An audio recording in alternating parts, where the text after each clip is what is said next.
ఈరోజు మనం చెప్పుకోబోతున్న కథ 3 వరాలు. ఈ కథను రచించిన వారు వల్లూరు బాబూరావు గారు. అయినవరం అనే ఒక గ్రామంలో వెంకన్న అనే పశువుల కాపరి ఉండేవాడు. వాడి భార్య పేరు పూర్ణమ్మ. వెంకన్న ఏమంత తెలివితేటలు గలవాడు కాడు, కానీ పూర్ణమ్మ చాలా తెలివిమంతురాలు. ఆ కారణంగా వెంకన్న ప్రతి విషయంలోనూ భార్య సలహా ప్రకారం నడుచుకుంటుండేవాడు.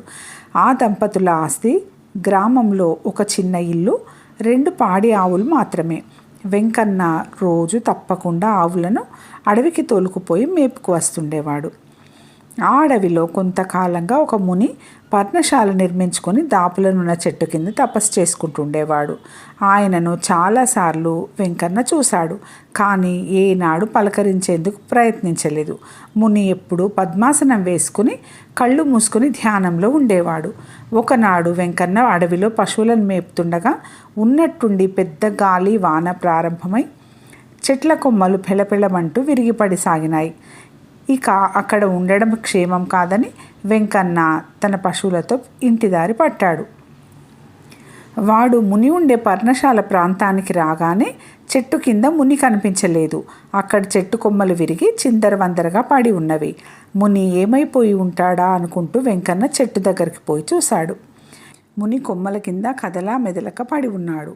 వెంకన్న గబగబా పోయి మునిని కొమ్మల కింద నుంచి బయటికి లాగి భుజాన వేసుకుని పర్ణశాలలోకి తీసుకుపోయాడు. అప్పుడు ముని కళ్ళు తెరిచి, "నువ్వెవరు, ఏం జరిగింది?" అని ఆశ్చర్యంగా అడిగాడు. గాలివాన తాకిడికి చెట్టు కొమ్మలు విరిగిపడడం గురించి వెంకన్న మునికి వివరంగా చెప్పి, "తమరు గొప్ప తపశ్శక్తి గలవారు, అందుకే అంతంత లావు కొమ్మలు విరిగి మీద పడినా శరీరానికి ఎలాంటి చిన్న గాయం కూడా కాలేదు. ఇక నాకు సెలవిప్పించండి, వెళ్తాను" అని ముందుకు బయలుదేరి వెళ్ళబోయాడు. ముని వాణ్ణి ఆగమని, "నువ్వు భూత దయా జాలిగుణం కలవాడిలా ఉన్నావు. నీకు తోచిన 3 వరాలు కోరుకో, ఇస్తాను" అన్నాడు. వెంకన్న కొంతసేపు ఆలోచించి, "ఏం కోరుకోవాలో నాకు తెలియడం లేదు. ఇంటికి పోయి నా భార్యని అడిగి వస్తాను" అన్నాడు. "అలాగే చెయ్యి. అయినా మళ్ళీ ఇంత దూరం తిరిగి రానవసరం లేదు. మీ భార్యాభర్తలు సంప్రదించుకున్నాక నువ్వు ఏమి కోరుకుంటే అవి తక్షణమే లభ్యమవుతాయి" అని చెప్పాడు ముని. వెంకన్న సంతోషంగా ఇంటికి తిరిగి వచ్చి భార్య పూర్ణమ్మకు జరిగినదంతా చెప్పాడు. పూర్ణమ్మ చాలాసేపు ఆలోచించి, "ఉన్నంతలో మనం సుఖంగా బతుకుతున్నాం. అయినా అంత గొప్ప మునీశ్వరుడు ఇచ్చిన వరాలను మనం ఉపయోగించుకోకపోవడం మంచిది కాదు. నేను చెప్పినట్టు కోరుకో.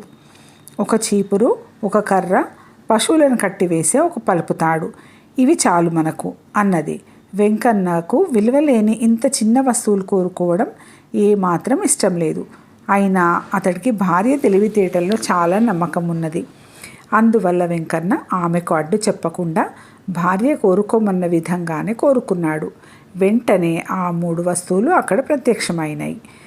పూర్ణమ్మ కర్రను భర్తకిచ్చి పలుపుతో ఆవులను కట్టివేసి చీపురుతో సంతోషంగా ఇల్లంతా ఊడ్చింది. మర్నాడు వాడు ఆవులను తోలుకొని అడవికి వెళ్ళేసరికి ముని తాను కూర్చుండే చోట విరిగిపడిన చెట్టు కొమ్మలను దూరంగా లాగి ఆ ప్రదేశాన్ని శుభ్రపరుస్తూ కనిపించాడు. ఆయన వెంకన్నను చూస్తూనే చిరునవ్వుతో, "ఏం వరాలు కోరుకున్నావా?" అని అడిగాడు. వెంకన్న మునికి నమస్కరించి, "కోరుకున్నాను స్వామి. ఒక చీపురు, ఒక కర్ర, పశువులను కట్టివేసే ఒక పలుపుతాడు" అన్నాడు. ఆ జవాబు వింటూనే ముని ఆశ్చర్యపడిపోతూ, "నా తపశ్శక్తిని ఎంతో ధారపోసి ఇచ్చిన వరాలను ఇంత అల్ప వస్తువుల కోసం వినియోగించావేమిటి?" అన్నాడు. "నేను అన్ని పనులు నా భార్య సలహా ప్రకారం చేస్తుంటాను. ఆమె ఇలా కోరుకోమన్నది" అన్నాడు వెంకన్న.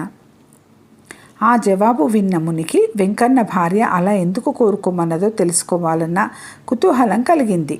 ఆయన వెంకన్నతో పాటు అతడి ఇంటికి వచ్చి పూర్ణమ్మను, "అమ్మా, నేను మీకెంతో మేలు చేయకోరి ఇచ్చిన వరాలను ఏమాత్రం ప్రయోజనం లేని వస్తువులు సంపాదించేందుకు ఉపయోగించావెందుకు?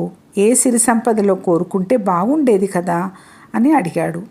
పూర్ణమ్మ మునికి తల వంచి నమస్కరించి, "స్వామి, మీ వరాల ప్రభావంతో మాకు సిరి సంపదలు కలిగేలా చేసుకోవచ్చు. కానీ నడమంత్రపు సిరి నరాల మీది పుండు లాంటిదని మీకు తెలియంది కాదు. కష్టపడకుండా లభించిన ధనం మనుషులకు మేలు కన్నా కీడే ఎక్కువ చేస్తుంది" అన్నది. ఆ మాట నిజమే. అయినా కుతూహలం కొద్దీ అడుగుతున్నాను.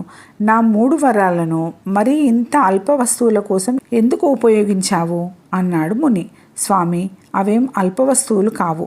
మీ వరప్రభావం వల్ల వచ్చిన చీపురుతో ఇల్లు ఊడిస్తే ఇల్లు కళకళలాడి లక్ష్మీదేవి తాండవిస్తుంది. మీ దయ వల్ల మాకు లభించిన కర్ర ఆపద సమయంలో రక్షగా నిలుస్తుంది.